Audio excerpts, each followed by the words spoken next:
For those of you who know me, you know that I give the AANA heartburn and hell on a fairly regular basis. But I am here to tell you that I am extraordinarily proud to be part of an organization that cares this deeply about its membership. My undergraduate honors thesis was on the effects of chemonucleolysis on the median forebrain bundle on the acquisition and maintenance of the opiate addiction cycle in the Sprague-Dawley rat. The biggest rat in the lab was ART.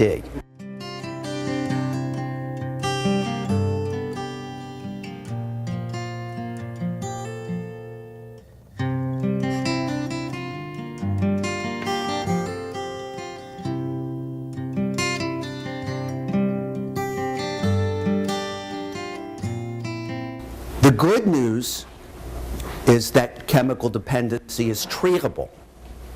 The bad news is that it's a chronic progressive disease process, and that we need to reframe how we look at the disease, just like we look at any chronic progressive physiologic syndrome such as diabetes or hypertension. In this instance, the end organ is just different. It's our brain. Once you become a pickle, you never go back to being a cucumber.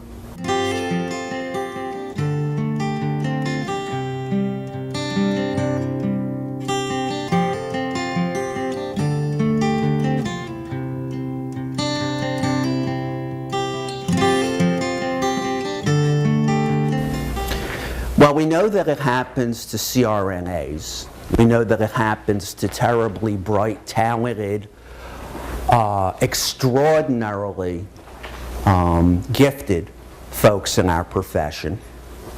And we know that when we look at the data, when we look at who does it happen to, it generally happens to those people who are in the top 10% of the academic performers in our programs.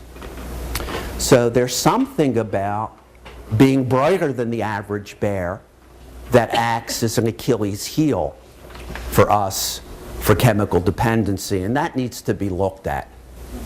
And if it can happen to Jan, it can happen to any of us.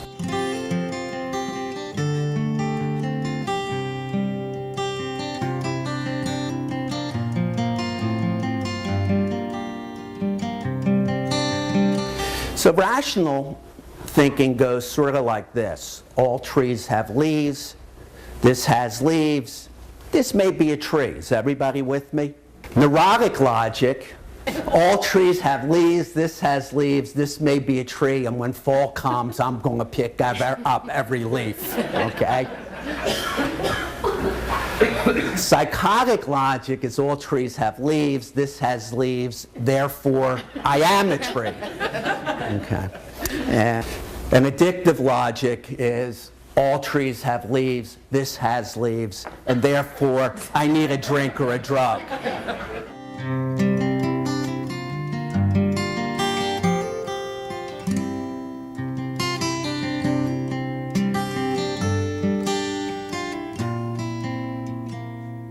Anesthetist Recovery is a group of us that are recovering CRNAs and student anesthetists and faculty members. What we do is to provide a critical level of shared experience, strength, and hope that decreases the risk of relapse and helps to provide for a much more successful reentry process. I think we really need to acknowledge that the AANA as a national organization has taken an absolutely astounding proactive leadership role. And we owe it to our colleagues and our executive folks to acknowledge the tremendous amount of energy, commitment, compassion, and substantive resources, real dineros, that went to support this initiative.